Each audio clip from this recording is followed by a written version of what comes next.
باللہ من الشیطان الرجیم بسم اللہ الرحمن الرحیم وبہ نستعین انہ خیر الناصر ومعین وصلی اللہ علی سیدنا محمد وآلہ الطاہرین اجمعین قال اللہ تبارک وتعالی فی محکم کتابہ ومتقن بیانہ اعوذ باللہ من الشیطان الرجیم بسم اللہ الرحمن الرحیم وجعلناہم ائمۃ یہدون بامرنا واوحینا الیہم فعل الخیرات واقام الصلاة وایتاء الزکاة وکانوا لنا عابدین۔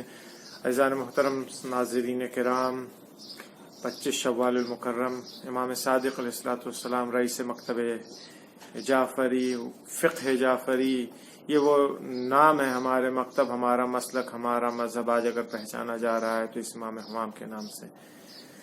خدا توفیق دے کہ اس امام کے سفرے سے، اس امام کے دسترخوان سے زیادہ فیض حاصل کر سکیں اور تمام لوگ اپنی اپنی استطاعت کے مطابق اس سے بہرہ مند ہو سکیں۔ قرآن مجید کی سورہ انبیاء کی 73 نمبر کی آیت میں خداوند عالم ارشاد فرما رہا ہے کہ وجعلناہم ائمۃ یہدون بامرنا، کہ ہم نے بنی اسرائیل میں سے کچھ لوگوں کو ائمہ یعنی امام قرار دیا ہے، امام بنایا ہے۔ یہ جو جن لوگوں کو امام بنایا ہے ان کے وظیفوں کو، ان کے کاموں کو بھی خداوند عالم اسی آیت میں بیان فرماتا ہے کہ ہم نے ان کو 5 کام دیے ہیں، 5 وظیفہ ہے ان کا۔ یہدون بامرنا، یہ پہلا وظیفہ ہے کہ وہ ہماری طرف ہمارے حکم سے لوگوں کو ہدایت کریں۔ دوسری چیز وَأَوْحَيْنَا إِلَيْهِمْ فِعْلَ الْخَيْرَاتِ، ہم نے ان کے اوپر وحی کیا ہے کہ وہ نیک عمل، نیک کام، فعل الخیرات یعنی اچھے عمل، اچھے کام انجام دیں۔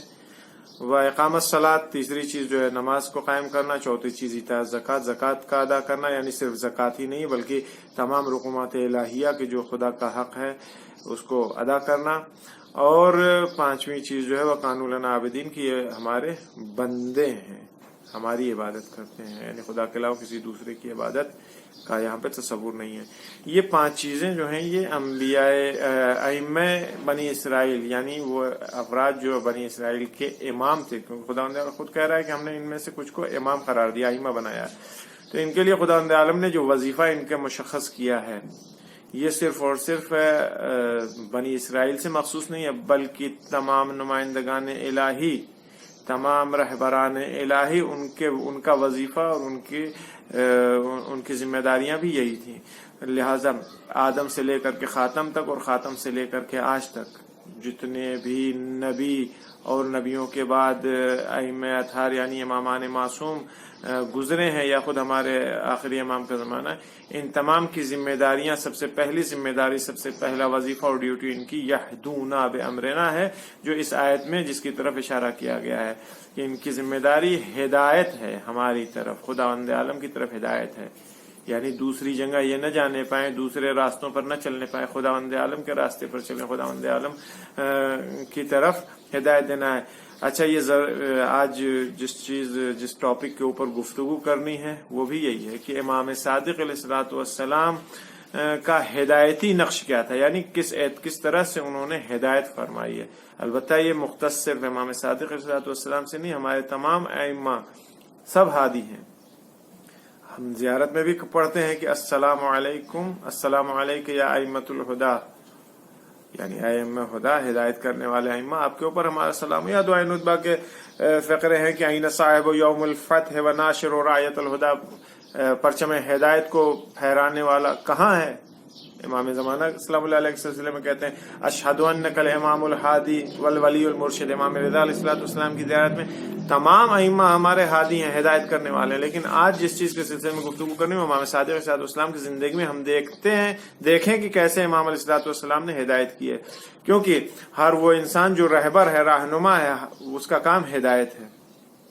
امام صادق علیہ السلام نے صرف کسی ایک فیلڈ میں، کسی ایک مرحلے میں، کسی ایک خاص محدود چیزوں میں ہدایت نہیں کی، بلکہ آپ اگر تاریخ کا مطالعہ کریں، سیرت کو دیکھیں امام صادق علیہ السلام کی، تو آپ دیکھیں گے کہ امام کی ہدایتیں جو ہیں وہ اعتقاداتی مسائل میں الا ماشاء اللہ ہے، امام کی ہدایتیں اجتماعی اور خانوادگی امور میں الا ماشاء اللہ ہے، امام کی ہدایتیں اور رہنمائی سیاسی امور میں الا ماشاء اللہ۔ سب کو بیان نہیں کیا جا سکتا، وقت اتنا نہیں ہوتا ہے، مختصر سے وقت میں 1-2 باتوں کی طرف آج اشارہ کیا جائے گا، انشاءاللہ توفیق رہی، خدا نے زندگی دیا، پھر کبھی موقع ملا تو آگے اس سلسلے میں گفتگو ہوگی۔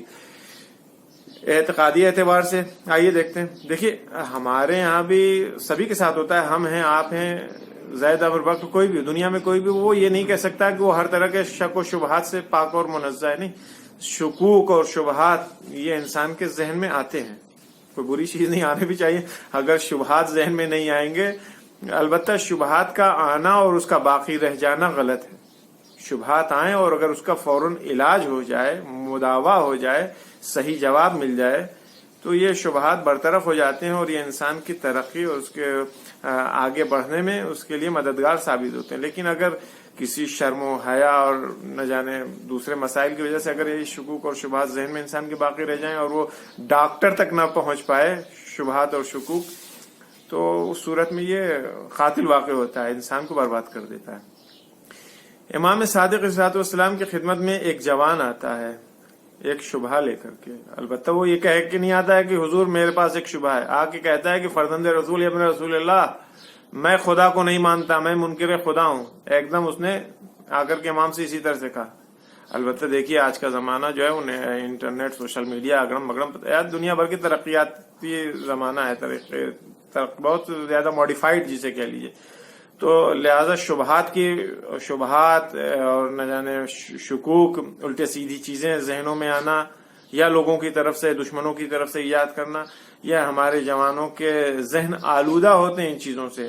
لہذا گزارش یہ ہے اپنے جوانوں سے کہ کبھی بھی کوئی شبہ، کوئی شک کسی سلسلے میں، خدا کے سلسلے میں، امام کے سلسلے میں، موت کے بعد زندگی کے سلسلے میں، خود موت کے سلسلے میں، یہ وہ چیزیں جس کے اوپر ہر روز حملہ ہو رہا ہے، ہمارے دوسرے بھی، یا بلکہ یوں کہوں کہ دوسرے ہمارے اپنے بھی ان چیزوں کے اوپر آبجیکشن کرتے ہیں، اعتراض کرتے ہیں، شبہات اور شکوک اس میں کرتے ہیں. تو لہٰذا اگر کوئی اس طرح کی بات ہو تو فوراً کے فوراً اس کو دریافت کیجئے اہل علم سے. قرآن مجید کہتا ہے فَاسْأَلُوا أَهْلَ الذِّكْرِ إِن كُنتُمْ لَا تَعْلَمُونَ، نہیں جانتے ہو تو اہل ذکر سے پوچھو. میں کہہ رہا ہوں آپ سے اہل علم سے پوچھئے، کسی مخصوص لباس والے سے نہیں کہ آپ نے لباس میں دیکھ لیا ایک شخص کو خاص کہ ہاں یہ خاص لباس میں ہے تو ہم اس سے جا کے پوچھ لیں، یا مثلا اس کی زبان بہت اچھی ہے، یا یہ بہت اچھا مثلا اوریٹر ہے، بولتا ہے، تو ہم اس سے چل کر کے اپنے سوال کو پوچھ لیں. نہیں، ممکن ہے اس کو نہیں معلوم ہو، وہ آپ کو ایسے کنویں میں، ایسے گڈھے میں ڈھکیل دے آپ کے شبہات کے ساتھ کہ آپ پھر کبھی اوپر نکل نہ پائیے. لہذا کبھی بھی شک و شبہات ہو، کسی طرح کا کوئی مسئلہ ہو، تو اس کو اس فیلڈ کے ایکسپرٹ سے پوچھیے. آپ کبھی اپنی بیماری کا علاج کرانے، خدا نخواستہ پیٹ میں درد ہو رہا ہے تو آپ اس کا علاج کروانے کسی مستری کے پاس نہیں جائیے گا، کسی کارپینٹر کے پاس نہیں جائیے گا. پیٹ میں درد ہے تو ڈاکٹر کے پاس جائیے گا، حکیم کے پاس جائیے گا. تو لہذا اگر اس طرح کی چیزیں میٹرز ہیں اگر پیش آتی ہیں تو آپ اس میں واقعاً جو عالم دین ہوں، علماء دین، علماء حقق سے مراجعہ کیجیے. نہیں ہر اوریٹر، ہر جو آدمی ہمیں خوبصورت لگ جائے، اچھا لگ جائے، اسے جا کر کے پوچھے، ایسا ممکن نہیں. تو جوان آتا ہے امام صادق علیہ السلام سے کہتا ہے کہ میں خدا کو نہیں مانتا. اگر ہمارے آپ کے سامنے آ کر کے کوئی کہہ دے اس طرح سے میں خدا کو نہیں مانتا، چلیے خدا کو تو چھوڑ دیے، آ کے کہہ دے میں فلاں امام کو نہیں مانتا، فلاں امام کی فلاں شخصیت، مثلا امام کی فلاں فضائل کو نہیں مانتا، امام کو تو چھوڑ دیے، فلاں امام کے فلاں فضائل کو میں نہیں مانتا، تو ہم آپ کیا ری ایکشن ہوگا ہمارا، بتائیں آپ. کبھی بھی کسی کے سوال کے اوپر، کسی کے اشکالات کے اوپر، کسی کے شک و شبہات کے اوپر ناراض نہیں ہونا چاہیے. بہت نرمی سے، بہت محبت اور پیار سے، ٹھنڈے دل سے اس کو سنیے اور اس کا جواب دیجیے. اگر آتا نہیں آتا ہے تو دوسرے کی طرف ارجا دیجیے. امام صادق علیہ السلام نے اس کا سن لیا، اس کی بات کہا ٹھیک، کہا بیٹا یہ بتاؤ خدا کو کیوں نہیں مانتے ہو؟ تو کہا تمہاری دلیل کیا ہے کیوں نہیں مانتے ہو خدا کو؟ تو اس نے کہا کہ میں خدا کو دیکھا ہی نہیں. جب میں نے دیکھا ہی نہیں خدا کو تو میں کیوں مانوں؟ جس چیز کو میں نہیں دیکھتا ہوں اس چیز کو میں نہیں مانتا ہوں، لہذا میں منکر خدا ہوں. امام علیہ الصلوۃ والسلام نے کہا کہ ٹھیک، یہ بتاؤ تمہارا عقیدہ آسمان کے اوپر ہے، زمین کے اوپر ہے، چاند کے اوپر ہے، ستاروں کے اوپر ہے، سورج کے اوپر ہے، پیڑ پودوں کے اوپر ہے، درختوں کے اوپر ہے، پہاڑ کے، ایک ایک چیز امام اس سے پوچھتے جاتے. وہ کہتا ہاں ان تمام چیزوں کے اوپر میرا عقیدہ ہے. زمین کے اوپر میں روز چلتا ہوں، میں دیکھتا ہوں، اس لیے میرا عقیدہ ہے. روز صبح جب گھر سے باہر نکلتا ہوں تو سب سے پہلی چیز جو دیکھتا ہوں وہ سورج دیکھتا ہوں، سورج کے اوپر میرا عقیدہ ہے. رات میں جو چیز مجھے دکھائی دیتی چاند اور ستارے، میں انہیں روز دیکھتا ہوں، اس لیے میرا ان کے اوپر عقیدہ ہے. درخت مجھے دکھائی دے رہے، پہاڑ مجھے دکھائی، میں یہ ساری وہ چیزیں جنہیں میں نے اپنی آنکھوں سے دیکھا ہے. تو امام نے کہا اچھا یہ بتاؤ یہ جو چاند، سورج، تارے، زمین، آسمان تم بات کر رہے ہو، دیکھتے ہو، ان کے اوپر عقیدہ ہے. یہ کب سے ہیں، یعنی انہیں یہ کب سے ہیں، یہ کب سے ہیں، کہاں سے آئے ہیں؟ یہ امام نے اس سے ایک معمولی سوال کیا ہے، جسے کہ ایک دم ٹیکنیکلی سوال تھا اور بہت پیار محبت سے، کہ یہ کب سے ہیں، کہاں سے آئے ہیں، یہ زمین چاند ستارے آسمان کہاں سے ہیں، کیسے آ گئے؟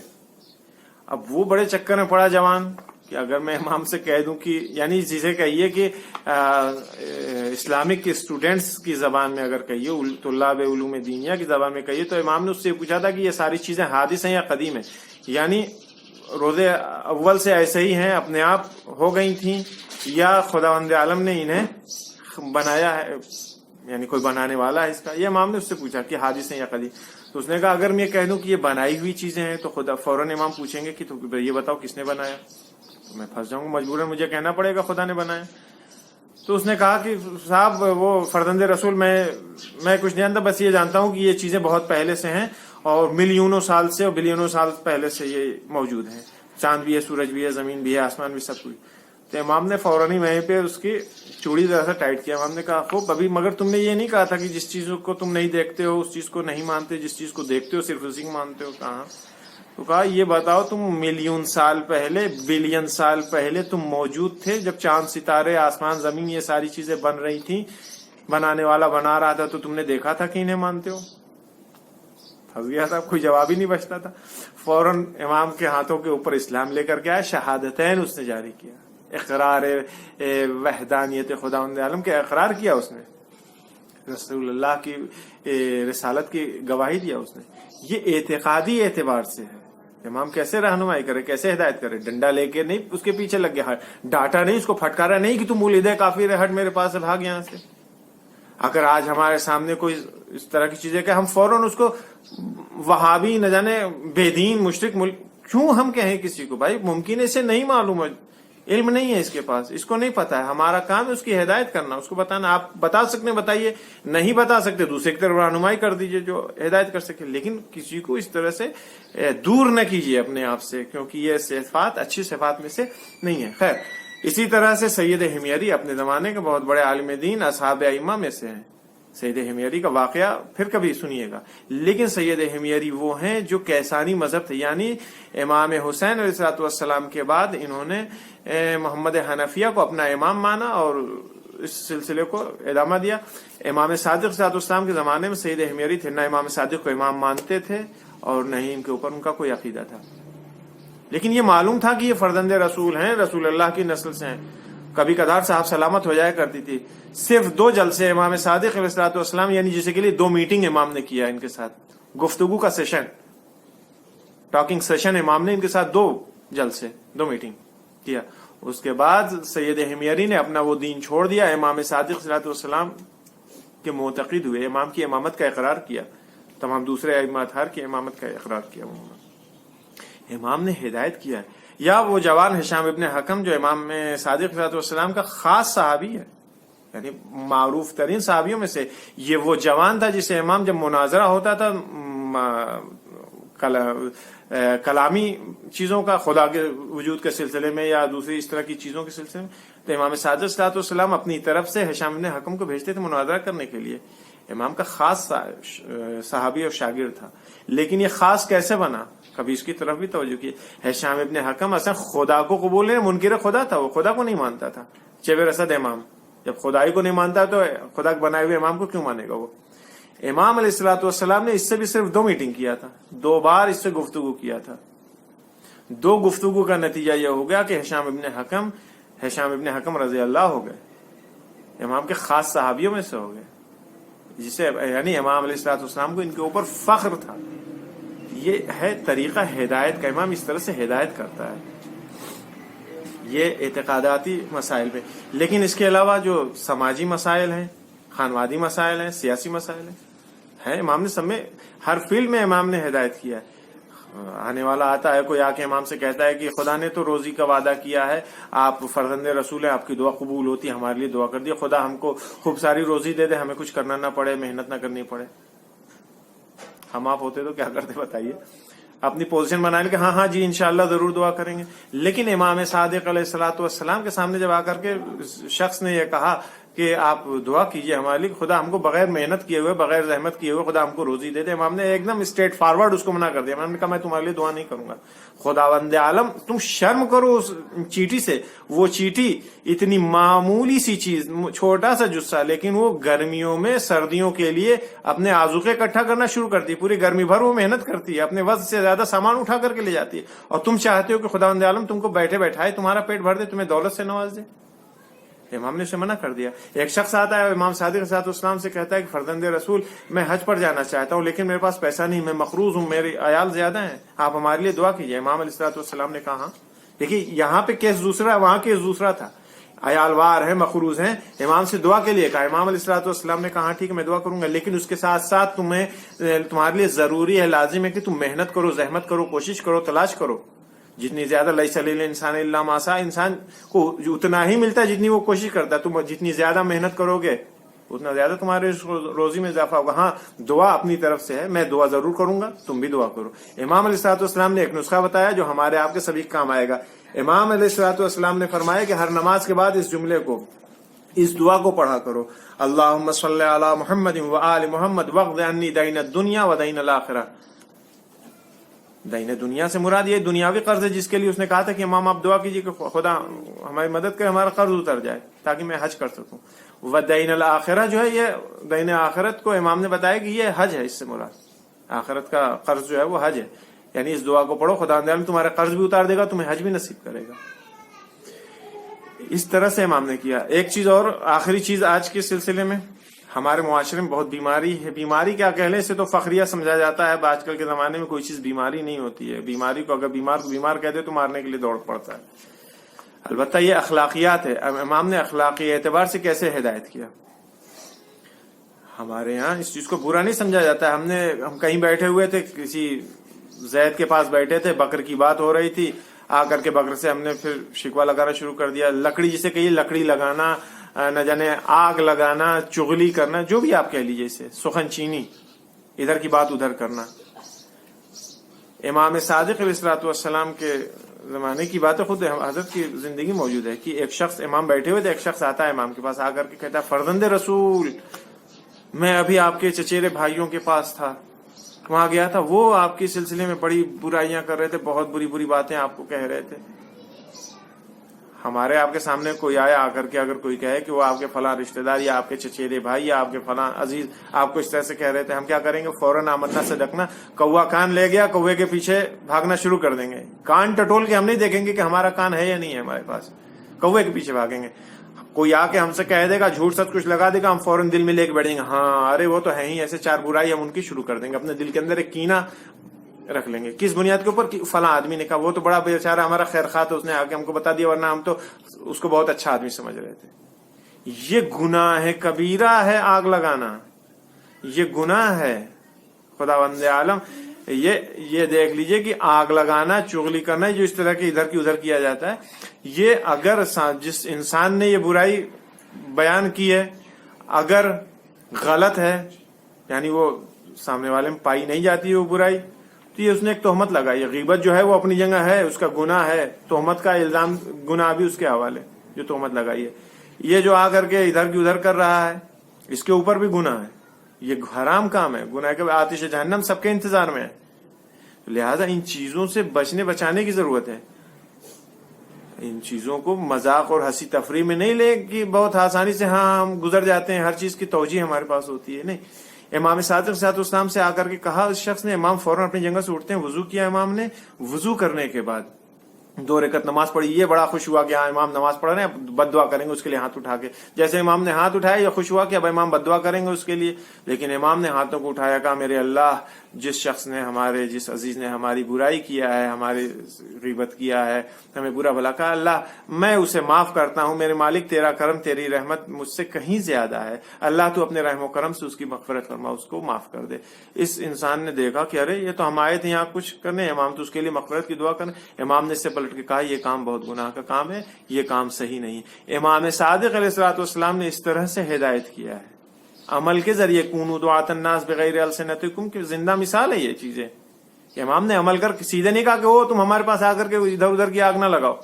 امام نے سیدھے اٹھ کر کے عمل سے بتا دیا کہ یہ چیز صحیح نہیں ہے. ان چیزوں کو دل میں نہیں رکھنا چاہیے، یہ چیزیں غلط ہیں، یہ لوگوں کی ہدایت کیسے کرنی چاہیے امام نے بتایا۔ یہ وہ افراد تھے، معصوم افراد، جو ہمیشہ جنہوں نے کبھی اپنے دشمن کا برا نہیں چاہا، اپنے قاتلوں کا برا نہیں چاہا، جنہوں نے ہمیشہ ان سے دشمنی کی ان کا برا نہیں چاہا، لیکن اس کے باوجود بھی لوگوں نے انہیں اپنا دشمن سمجھا، خاص طور سے حکومت وقت نے انہیں اپنا دشمن سمجھا۔ منصور دوانقی، خدا لعنت کرے اس کے اوپر، اس نے مدینے کے گورنر کو لکھا کہ جعفر بن محمد کو فوراً اریسٹ کر کے راتوں رات ہمارے پاس بھیجا جائے۔ مدینے کا گورنر اپنی فوج کے ساتھ امام صادق علیہ السلام کے گھر میں داخل ہوتا ہے، رات کا نصف شب کا وقت ہے۔ امام علیہ السلام کو ایسے سربراہنا پابرہنا امام کے گھر سے لے کر کے نکلا، اتنی بھی فرصت امام کو نہیں دی گئی کہ امام اپنی ابا اپنی دوش پر ڈال لیتے، اپنے سر کے اوپر امامہ رکھ لیتے۔ امام کو حاضر کیا گیا منصور دوانقی کے سامنے۔ جیسے اس ملعون نے امام کو دیکھا ہے، بہت بری طرح سے چلایا، بہت توہین آمیز لہجے میں چلا کے کہتا ہے کہ اے جعفر، تم کو شرم نہیں آتی ہے؟ تم ہمارے خلاف لوگوں کو بھڑکاتے ہو، ہماری حکومت کے خلاف لوگوں کو آمادہ کرتے ہو۔ امام نے کہا نہیں، ایسی تو کوئی بات نہیں۔ یہ کہتے ہوئے اس نے اپنی تلوار نکالی، چاہتا تھا کہ امام کی گردن کے اوپر تلوار سے وار کرے، لیکن جیسے ہی وار کرنا چاہا اپنی تلوار کو اس نے روک لیا۔ اس کے بعد سے پھر سے دوسری بار اس نے تلوار چلانی چاہی، پھر روک لیا، تین بار اس نے امام کی گردن کی طرف تلوار چلانی چاہی، لیکن فوراً ہی بیچ راستے سے تلوار روک کر کے رک جاتا تھا۔ کسی نے پوچھا کہ منصور تم ایسا کیوں کر رہے ہو؟ آخر تلوار چلاتے ہو تو آخر مارتے کیوں نہیں جعفر بن محمد کو؟ اب منصور نے کہا کہ میں کیا کروں، جیسے ہی میں چاہتا ہوں کہ جعفر بن محمد کی گردن کے اوپر تلوار ماروں، میں دیکھتا ہوں کہ رسول اللہ آئے ہیں، میرے سامنے آ کے کھڑے ہو کے کہتے ہیں کہ منصور، میرے اس لال نے تیرا کیا بگاڑا؟ آخر کیوں اس کی جان کے پیچھے پڑا ہے؟ کیوں اسے قتل کرنا چاہتا ہے؟ میں کہوں گا یا رسول اللہ، آج اتنے سالوں بعد، آج اتنی مدت گزر جانے کے بعد آپ اپنے اس بیٹے کی گردن کے اوپر تلوار نہیں دیکھنا برداشت کر سکتے ہیں؟ آپ منصور کے سامنے آ کر کے اسے روک دے رہے ہیں، لیکن یا رسول اللہ، ارے زیادہ وقت تو نہیں گزرا تھا، ذرا کربلا میں تو آئے ہوتے، دیکھے ہوتے عاشور کے دن کیسے زینب کبریٰ تلہ زینبیہ کے اوپر کڑی ہیں۔ اب جو زینب کبریٰ نے نیچے دیکھا تھا تو دیکھا دور امام حسین کے لوگ کھڑے ہیں، کسی کے ہاتھ میں تلوار ہے، کوئی تلوار سے مارتا ہے، کوئی نیزے مار رہا ہے، جس کے پاس کچھ نہیں تھا وہ پتھروں سے مار رہا تھا۔ زینب کبریٰ نے جب یہ دیکھا تڑپ گئی، ایک دفعہ آواز دینی شروع کی، بھیا حسین، بھیا حسین، بھیا حسین۔ دو آوازوں پر جب کوئی جواب نہ ملا تھا تو تیسری آواز جب جو دی تھی، کہا تھا ماں جائے بھیا حسین، تم کو تمہاری ماں زہرا مرضیہ کی قسم بول دو۔ اب جب حسین ابن علی نے یہ آواز سنی تھی تو کیونیوں کے بل طاقت اکٹھا کر کے اپنے آپ کو بلند کیا تھا، اشارہ کیا تھا، بہن خیمے میں جاؤ، ابھی حسین زندہ ہے۔ زینب کبریٰ پیچھے مڑی، خیمے کی طرف چلی۔ جیسے ہی خیمے میں آئی، ایک دفعہ زمین کربلا کو زلزلے کے جھٹکے لگے، سرخ و سیاہ آندھیاں چلی۔ قد قتل الحسین بکربلا، الا قد ذبح الحسین بکربلا، حسین ابن علی قتل کر دیے گئے۔ وَسَيَعْلَمُ الَّذِينَ ظَلَمُوا أَيَّ مُنقَلِبٍ يَنقَلِبُونَ إِنَّا لِلَّهِ وَإِنَّا إِلَيْهِ رَاجِعُونَ۔ پروردگار تجھے قسم امام صادق علیہ السلام کی، ہم تمام لوگوں کی مختصر سی عبادت کو قبول فرما۔ اے میرے اللہ، امام صادق علیہ السلام کے صدقے میں ہم تمام لوگوں کو اس وبا بیماری سے محفوظ رکھ۔ وہ افراد جو ہمارے درمیان موجود تھے، بہت سارے مومنین اس بیچ دنیا سے چلے گئے، اللہ ان تمام لوگوں کی مغفرت فرما، ان کے درجات بلند فرما۔ السلام علیکم ورحمۃ اللہ۔